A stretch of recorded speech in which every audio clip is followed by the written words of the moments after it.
Justine Bateman had never acted. She was a model, and she came in, and I think Michael Whitehorn had a crush on her, one of the young writers, uh, and reminded him of his high school girlfriend or something. And there was just something so adorable about her, even though she was not in any way a seasoned actress or even an actress. But there was just something so wonderful about her. So we hired her, and she turned out to be, she was nominated for an Emmy. I mean, she turned out to be quite accomplished actress. And she was like my daughter, it was really sweet watching her develop. And I saw her not long ago. She has two kids now. Um, just great, really sweet. That cast was very close, especially the kids. Michael and Justine really bonded right away. They thought they were going to get fired because on the pilot we fired one of the guest actors, and so Mike said he and Justine were sure they were next. And they just used to stay together holding hands, so that no one would notice. But Justine was great and really, really funny. And that character, then we brought in Nick, and that whole relationship of her and Nick versus Mike and whoever he was going out with. There's one joke I remember that's a Mark Lawrence joke. Where Alex is talking to Mallory about the difficulty he has with the Tracy Pollan character, Ellen, because they have such divergent views and there's all this dissonance. And she had said, Nick and I, it's not like that for Nick, me and Nick. He says, it's like we have one mind, and Fox says, yeah, who's using it tonight? And that was a Mark Lawrence joke. But it just gave us a great foil, and Scott Valentine was great for us. So. What about the character of Mallory? Was she based on anyone? Well, I would say she's my daughter Shauna. I would say smart as Alex, but can shop with Mallory. So it was a wicked combination I was up against there. But no, it just seemed like her goodness was in contrast to Alex's calculatedness was interesting. And it's funny how after the fact you look at some of the things that we had stumbled into, which were the legends. For instance, it just struck me one night, again, middle of the night, where Alex Keaton, who is he? He's Andy Hardy. That's who he is. He's Andy Hardy. He's an American, he's a scamp, you know what I mean? He's against the society, but in a specific way. He's not going to tear it down, and Justine Bateman, with Nick, it's Beauty and the Beast. And she's the only one who can see the pureness of his heart, and some of those archetypes were swirling around there. Mike Fox and I also have a different view of what happened to Alex Keaton after. I always felt he went on to do pro bono legal work, for the Women's Children's Defense Fund, and Mike Fox thinks he's just getting out of jail now. How about Tina Yothers as Jennifer? Well, Tina was in a movie then called Shoot the Moon with Albert Finney. Oh. Yeah, she was in that, Shoot the Moon with Albert Finney, I think.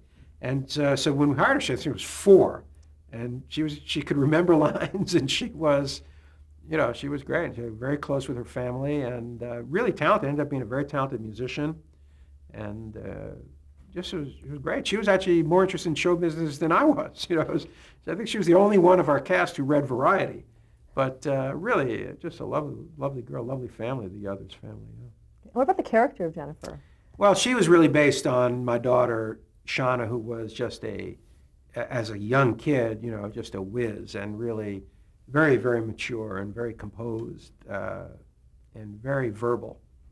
People would say, oh, no, my kids were very verbal, and that was kind of based on Shauna. So Shauna I got three actors out of Shauna there. And Andrew, how was it decided that? Well, Meredith was pregnant, and there was no hiding it, and so we decided to incorporate it into the show, and we had some really, really good episodes about it.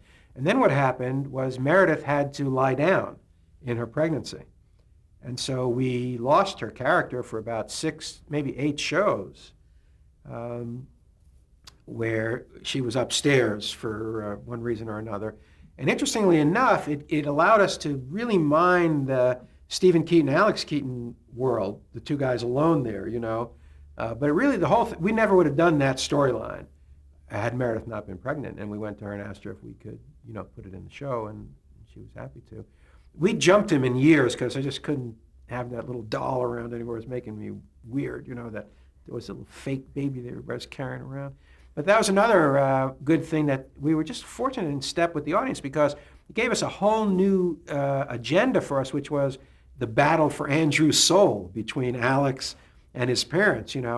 And I remember the first time Andrew spoke on screen, it was in a Ruth Bennett show, and this is a Ruth Bennett joke, where Alex, they're in the kitchen, Alex, Stephen, and Elise, and Andrew peeks in. He's this adorable boy, right? And he's dressed exactly like Alex, with a tie and a sweater vest and a sport jacket. And he just goes, "Alex, come quick. Gold closed at 4:15." And he closes the door. And Fox just does a 30-second shameless Jack Benny right into the camera, and then he turns to his parents and goes, "Thank you for having him." So then it became, Be True to Your Preschool. There's another great Mark Lawrence joke in Be True to Your Preschool, where he's telling him what student office to run for. Only Mark Lawrence could come up with this joke, which was, he says, a lot of guys, they want to be president, they want to be secretary. No. He goes, "You want to be milk monitor." He goes, "Why, Alex?" He goes, "Because you control the flow of calcium to growing bones. You have them. You get, So it was really, yeah, it was, so it really gave us a lot of good opportunities for jokes. We had one very funny thing. Well, there's two things. One is Mike Fox made a great effort to be Brian Bonsal's brother, really took him out. They became like brothers. If you notice, whenever Alex and Andrew are in a scene together, a lot of the times Mike will have his arm around him in a nice brotherly fashion. But really what he's doing is getting ready to squeeze his neck, because when it was time for Andrew to speak, Alex would give him a little squeeze, go, "Yes, my line now," And it just worked out great. So within the cover of brotherly affection, we got our cue on time. Okay. A few other characters. Skippy Handelman. Skippy Handelman was designed out of the dark recesses of Michael Whitehorn's brain. Michael created Skippy. We got lucky with Mark. I just thought he was just so funny. Skippy Handelman he was every Jewish guy's nightmare of what you could be if you're not careful. Yeah. And of course, his obsession with Mallory, that was priceless for us.